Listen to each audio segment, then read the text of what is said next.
Hi everyone. Today I'm going to talk about content. Oh, we all know about it. But then there is a need to explain to you that we need to create content that leads to conversion. Yes, content marketing is more than storytelling at times, or we can say it is too much of a part of storytelling.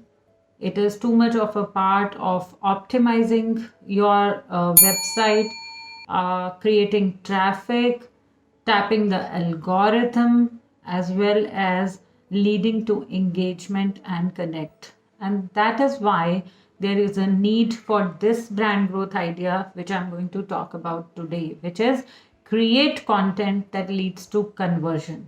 Yes, a lot of times when I interact with new clients and when we are working on a campaign launch, I hear this line that, okay, content is not a problem. I'm sure I can give it to you. Yes, you can. Because, like I always say, we are just the babysitters for your baby. That is the brand we are talking about. So, you can give me the content, but is it conversion ready? That is what we are going to talk about today in this video. Why creating a content for conversion is important and how it really works. So I will tell you, when we are creating a content for website, when we are creating a content for a trade expo, when we are creating a content for your Instagram post, when we are creating a script for your YouTube video, the content travels through different structures, because every social media space or every www space has got a purpose of its own, and we need to develop content that solves that purpose. How do we do that? What pointers should we keep in our mind while creating content like that?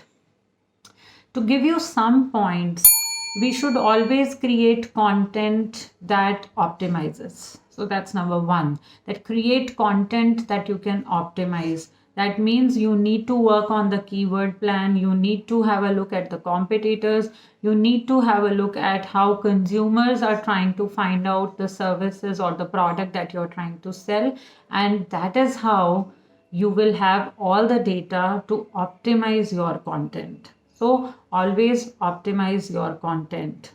If we talk about the marketing content, we should always use tactics like urgency. So urgency always works. So it is like get 50% off on the first 10 signups. So when you are creating a copy like that, when you are developing a content like that, you are actually using the tactics of neuromarketing, which works around the consumer psychology. So urgency always work.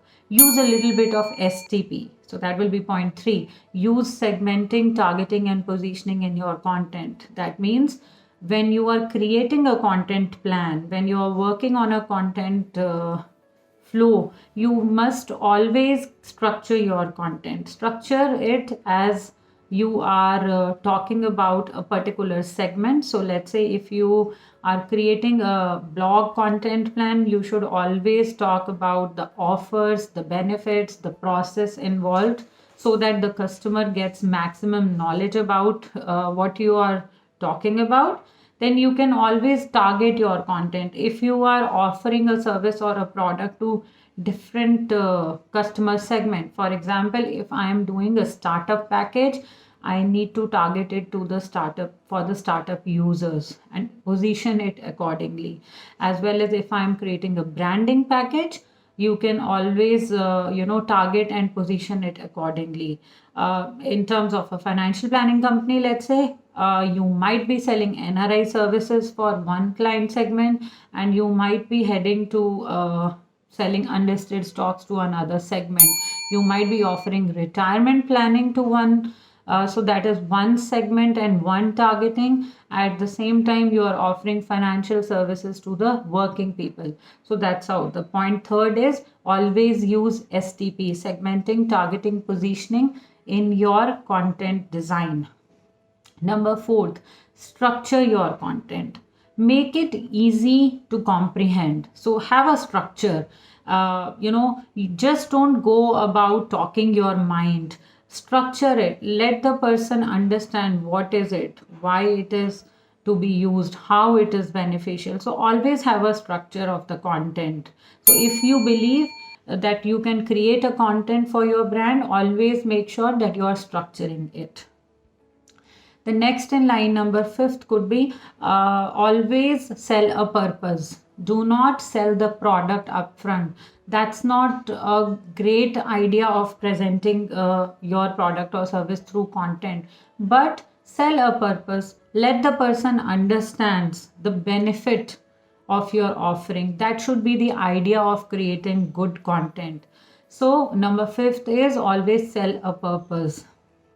Next in line would be always close. Yes, closing means when the reader has visited you, when they have explored your offer, always close by asking them to take action, because that is how you are actually completing your story. So if you are creating a content, and we are talking about content that leads to conversion, we need to drop in an action point for them. So it could be closing with a sale, it could be closing with a lead conversion, or it could also be just engaging the audience there and to start a conversation. So always make sure that you follow all these 5 steps when you are creating a content for conversion. And that is the way out, because we are living in a digital age where there is lot of content for everybody, and it is poured over mobiles, tabs, laptops, television, OTT, everywhere. Whatever we see is content. But is your content good and sharp enough for conversions? That is where you need to work it out. In case you think that there are some gaps and you would like to us to fill it, feel free to get in touch with us. Until then, happy branding.